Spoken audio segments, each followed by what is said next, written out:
Caucasian ancestry, because Puerto Ricans are all ancestries. I go back to my boss. I was a smart aleck guy, kinda. I said, sir, I observe that you are in violation of the executive order of President Harry Truman, executive order number, I knew that stuff then. He says, he called me the N-word. He says, in. Who do you think you're talking to? You come with me right now. And I did. He says, we're sending you to Korea. Now, I could have called back to my mom and had Congressman Abernathy intervene again. I says, no, I think I'll go to Korea. Okay. I didn't know it took this long to say this. And so, I did volunteer to go to Korea because I did not have to go. I had a 6-month deferment, but I did go. I took a train from Fort Smith, Arkansas, to Seattle, Washington, a plane from Seattle, Washington, twin-engine plane from Seattle, Washington, Anchorage, Alaska, another plane, from Seattle, Washington to Vancouver, BC, another plane from Vancouver, BC to Anchorage, another plane from Anchorage to Shimya Islands, another plane from Shimya to Tachikawa Air Force Base in Tokyo. Get off with all the guys. They take us over to this tent to process us. Lieutenant Jones, this is processed to go into Korea, out of Yokohama. Lieutenant Jones, you are assigned to Unit ABC. Lieutenant Brown, you're assigned to Unit DEF. Lieutenant Prophet, you're assigned to Unit X. I said, is it Unit X, an all-Negro unit? He says, yes. I said, I refuse to serve in an all-American Negro unit. I refuse to serve. You what? I refuse.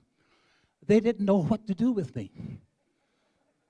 So they saw in my transcript where they thought I had chemistry. They thought I had all the biological sciences, which I had flunked or not attended class. So they say, well, you're a likely candidate to be in our chemical, biological, radiological warfare school in Gifu, Japan. I said, okay. So I get on this train in Tokyo, go down after having toured Mount Fuji and all the places around Japan. I mean, I know Japan. And so I go to Gifu. A Jeep driver meets me. Are you Lieutenant Prophet? I said, yes. I say, take me to the Bachelor Officer Course. He says, sir, I'm sorry. Blacks can't live in the Bachelor's Officer's Quarters. You're going to live with a Japanese family. I said, okay. Now, during World War II, let's go back a bit, we were taught to hate, I mean deep hate, all Germans, hate all Japanese. I knew I was going to hate this Japanese family. I have never seen anyone be so hospitable to me. They treated me like a god. So, a few weeks thereafter, I get a letter from the Pentagon from the department called Career Management. We used to refer to it as career manglement.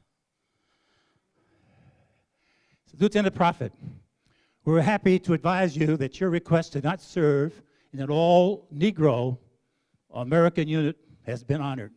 You're hereby directed to report to Sasebo, Japan, and thereafter go to Busan and to Seoul, Korea for further assignment. Yes, sir.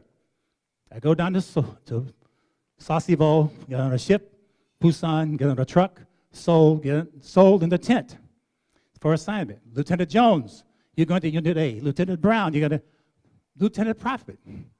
Oh, you Lieutenant Prophet. Yes. Lieutenant Prophet, are you the ones who said that you refused to serve in an all-Negro American unit? I says, yes. He says, well, we have an assignment with you. You are a forward observer. You are going to work with the Ethiopians. Yes, sir. I did. I want to fast forward. I had a reasonably successful and, in fact, an illustrious military career in Korea.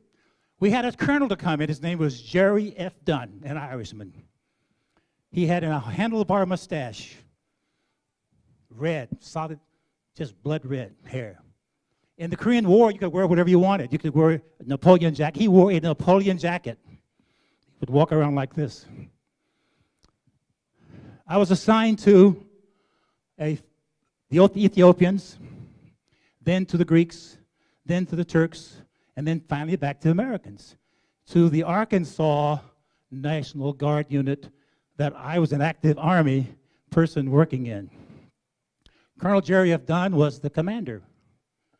To make a long story short, after some reasonably noteworthy performances in combat under Jerry F. Dunn, he says, how would you like to be an executive officer of the B Battery? I say, you're going to make me an executive officer of an all-Caucasian unit? He says, yes, and he did. Now, it's now 9:50, I've got to quit, but it took too long. But I was going to end with this statement to our students after another 2 hours or so.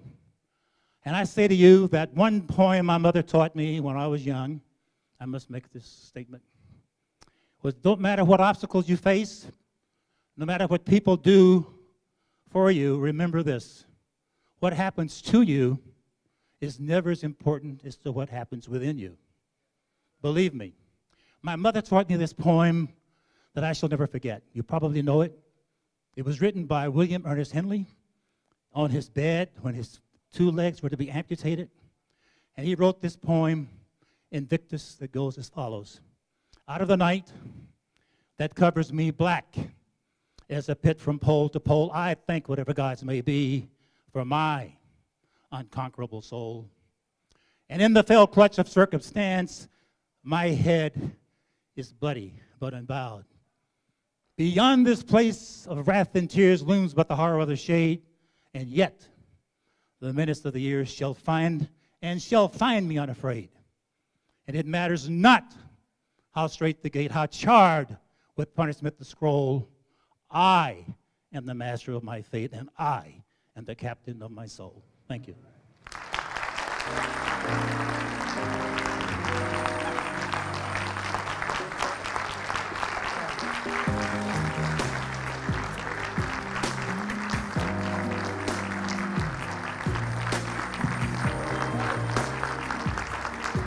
Yes, indeed.